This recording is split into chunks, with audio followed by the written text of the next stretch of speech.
Falamos aqui na abertura do Manhã Bandeirantes sobre esse novo plano de metas, a revisão, né, do programa de metas da Prefeitura de São Paulo, que estranhamente, em alguns itens dele, ignora, essa revisão ignora o objetivo inicial dessa administração municipal, que era de diminuir o número de mortos no trânsito de São Paulo, que é violento demais. Para comentar sobre essa mudança aqui, está com a gente o CEO do Observatório Nacional de Segurança Viária, o Paulo Guimarães. Paulo, muito obrigado por atender o convite da Rádio Bandeirantes. Bom dia para você. Bom dia, Agostinho. Bom dia a todos que nos ouvem. É um prazer falar com vocês. Primeiro, antes de falar dessa revisão, Paulo, eu queria que você analisasse o plano inicial, né? Quando começou essa administração, ainda era o prefeito Bruno Covas, depois com a morte dele assumiu naturalmente o vice Ricardo Nunes, mas entre as medidas anunciadas, entre os projetos que seriam buscados por essa administração, estava a de reduzir o índice de mortos no trânsito, né? O trânsito de São Paulo, sabidamente, é violento, não é de agora, é muito violento há muito tempo. E a ideia inicial, a proposta inicial, a promessa inicial era reduzir o índice de mortos no trânsito para 4,5 a cada 100 mil habitantes.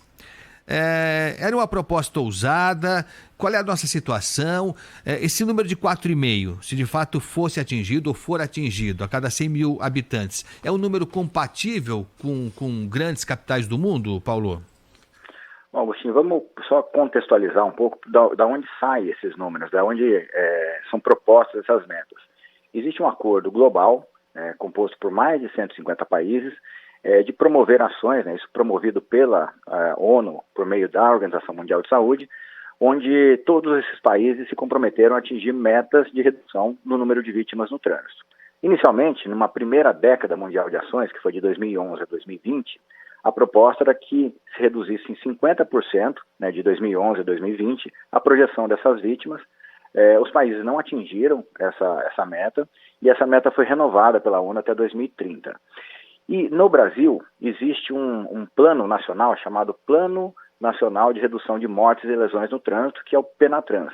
E ele determina várias tarefas, várias ações, vários compromissos de diversos setores da sociedade implementando essas metas. Se São Paulo atingir o 4,5 mortos por 100 mil habitantes, é uma meta muito boa, né? Isso coloca a cidade de São Paulo no mesmo patamar de segurança viária dos melhores países do mundo, e é uma meta, Agostinho, possível de ser atingida. A gente tem cidades aqui no Brasil que já atingiram essa meta.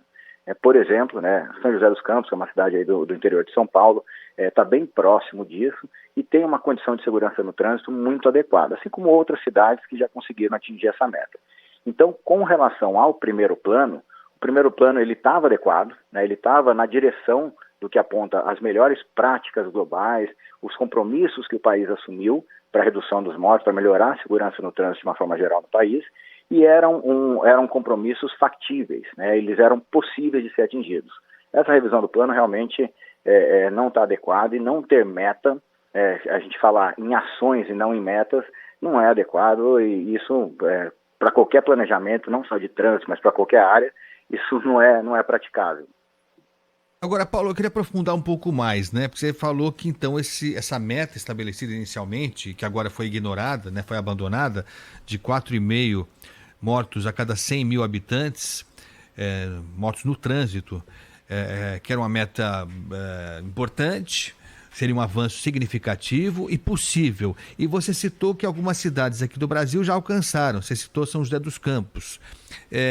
O que São José dos Campos e outras cidades do Brasil que alcançaram essa meta fizeram para conseguir alcançar? Qual é a diferença básica dessas cidades que conseguiram chegar nesse índice? Olha, todas elas, Agostinho, adotaram um plano. Assim como São Paulo tinha uma proposta inicial, o que é um plano de segurança viária? Você primeiro tem que tirar um retrato do que acontece na cidade, e aí definir ali qual é a situação atual. São Paulo, se não me engano, está com 6,75 mortos para cada 100 mil habitantes, e estabelecer uma meta. Né? Então a gente quer reduzir em X%, atingir tal meta, atingir os 4,5 mortos para cada 100 mil habitantes.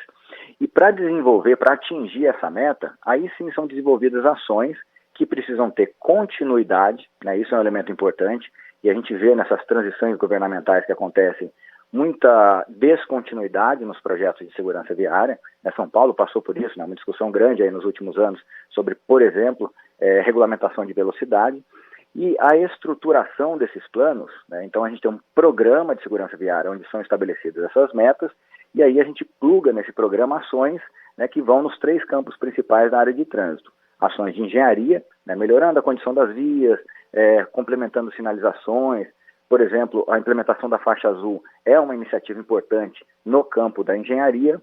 Ações educativas, né? Então a gente tem as campanhas, a gente vai para as escolas conversar com os alunos, a gente tem toda aquela mobilização que acontece no mês de maio, né, em função do Maio Amarelo, Semana Nacional de Trânsito em setembro. E a terceira perna desse trinômio de segurança no trânsito é a fiscalização. Então a implementação dos equipamentos de fiscalização eletrônica, o trabalho integrado dos agentes e da Polícia Militar. Então, as cidades que conseguiram evoluir passaram por esse processo, né, continuaram exercendo aquelas coisas que foram definidas no seu plano e, acima de tudo, deram perenidade e muita comunicação, muito relacionamento com a população. Então, eu estranhei muito essa mudança, né, no programa de metas da prefeitura, basicamente nesse ponto em que ela não estabelece mais meta nenhuma para diminuição no número de mortos, porque esse foi um ponto que a Prefeitura de São Paulo vem destacando como sendo um avanço nessa atual administração, basicamente em relação à faixa azul. Você citou a faixa azul virou, e acho que com motivo, justamente a menina dos olhos, né? Virou o xodó da Secretaria Municipal de Transportes e de Mobilidade Urbana, porque os números mostram que ela foi um sucesso, pelo menos nas vias em que ela foi instalada. Vai saber se vai dar certo assim em outras vias também. Mas na Avenida dos Bandeirantes e na 23 de maio, parece que foi um sucesso mesmo. E aí eu não consigo entender por que a prefeitura abre mão disso agora. Então você falou engenharia, eu não sei se está sendo feita alguma obra de engenharia significativa aqui em São Paulo, que vá promover uma preservação de vidas. Desconheço. Aí você falou questão educativa, não sei, realmente não sei dizer. Agora, fiscalização tem, hein? O que estão pondo de radar nessa cidade não é brincadeira, não. Aliás, nós falamos recentemente de um contrato sem licitação de 15 milhões de reais para a instalação de mais radares.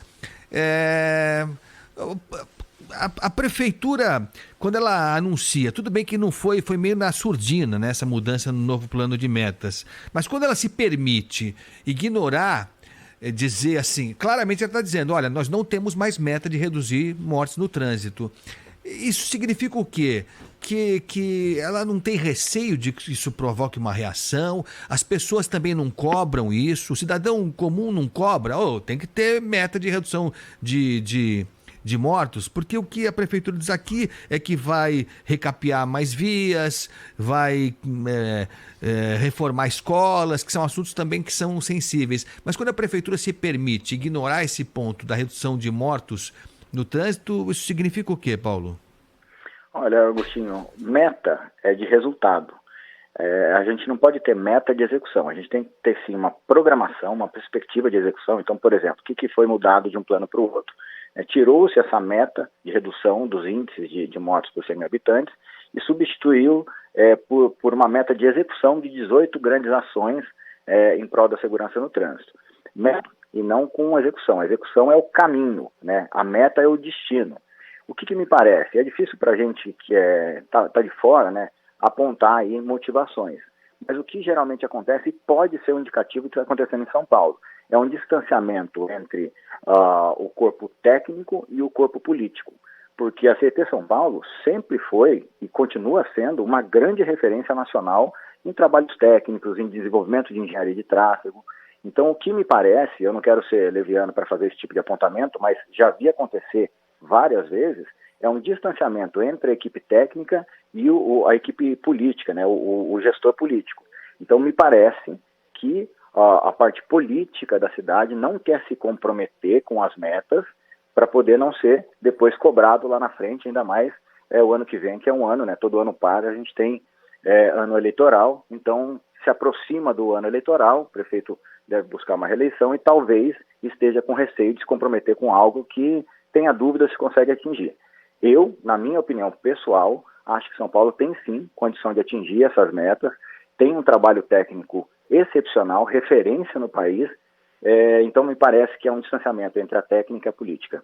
Estamos conversando aqui no Manhã Bandeirantes com o Paulo Guimarães, que é CEO do Observatório Nacional de Segurança Viária, a propósito dessa revisão do programa de metas, do plano de metas da Prefeitura de São Paulo, que tem vários itens, né? São vários itens, para a gente ser justo aqui, são vários itens.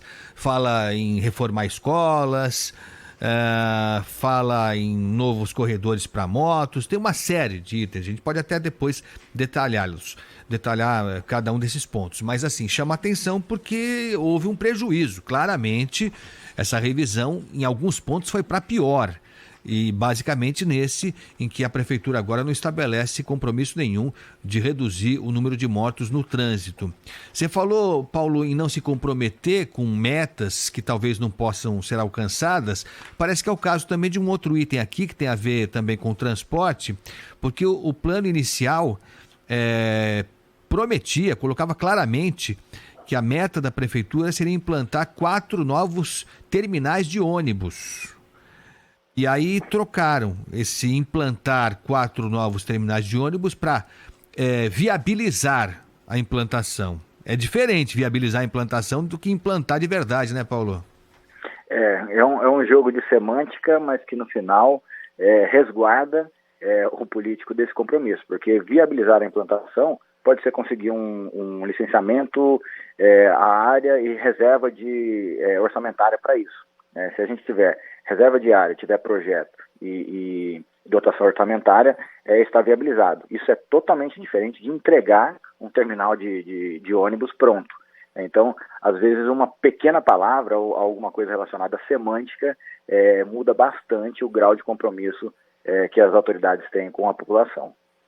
Agora, Paulo, vocês que fazem esse trabalho, né, de acompanhamento do trânsito, enfim, um trabalho importante, nós aqui jornalistas, o cidadão comum também, para nós resta pouco, né? Quer dizer, essa mudança pode ser feita, essa mudança no plano de metas, também assim, diga-se, também plano de meta não é garantia de execução, né? Mas, enfim, pelo menos é uma pretensão do poder público, do homem público em chegar em alguns objetivos finais. Mas para nós, cidadãos que sofremos quando a administração é ruim e temos uma vida melhor quando a implantação de projetos é bem-vinda, é bem feita, para nós resta pouco a fazer, né? A não ser lamentar, é isso ou dá para fazer alguma coisa?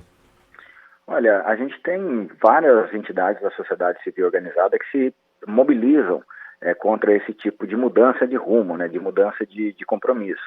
A imprensa tem um papel importante para poder dar voz, né, para poder dar ressonância para essas entidades, para que essa mobilização chegue a mais e mais pessoas. Muita gente nem sabe, né, o que está acontecendo, porque tem o seu dia a dia corrido, né, tem os seus compromissos, os seus problemas, acabam não acompanhando, né, e só vivem. Né? Então é muito importante a participação popular, né, quando são convocadas aí audiências públicas, quando a própria sociedade se organiza. É importante a participação popular nesse sentido para, de alguma forma, pressionar e mostrar para os políticos que a gente está de olho. O papel da imprensa nos ajudando a fazer chegar em mais e mais pessoas. E a gente tem uma outra ponta, né, um outro elemento, que são os órgãos de controle. O Ministério Público, enfim, as promotorias estão aí para poder olhar para isso também e identificar se está tendo algum tipo de falta de transparência no desenvolvimento das políticas públicas. Então, assim, a gente não está totalmente de mãos atadas, mas depende realmente de um compromisso, né? A segurança no trânsito, as políticas públicas, elas acabam sendo um compromisso de todos, dos políticos que as propõem, que tem que cumprir, e da nossa, né, enquanto sociedade, de cobrar esse cumprimento. Então, sim, temos um caminho, é difícil, mas a gente não pode desistir. É isso. E só para a gente encerrar essa conversa por enquanto, e a gente vai tratar disso muito tempo ainda, porque é um assunto essencial, né? A gente sabe disso, né? Como o trânsito em São Paulo faz parte da nossa vida, mais do que deveria, inclusive, né? O trânsito ruim, né? A dificuldade de deslocamento, como isso mexe com a vida da gente, com a saúde da gente, enfim, com tudo mais. Então isso é muito importante, para além da situação limite, que é você se machucar, se ferir ou perder a vida no trânsito de São Paulo, que é do que nós estamos tratando aqui. Mas a gente tentou falar com a Prefeitura de São Paulo, com representantes da CET, da Companhia de Engenharia de Tráfego, mas aí é aquela burocracia que caracteriza o nosso poder público e que às vezes eles usam, né, quando não querem falar do assunto, né? Essa é uma leitura pessoal que eu tenho. Aí joga para assessoria de imprensa, e aí a coisa se perde no tempo. Quando interessa para o poder público falar, eles são os primeiros a aparecer, né? Quando o assunto não é tão fácil assim, aí já fica bem mais distante a palavra do poder público, mas independente disso, a gente vai continuar tratando desse assunto.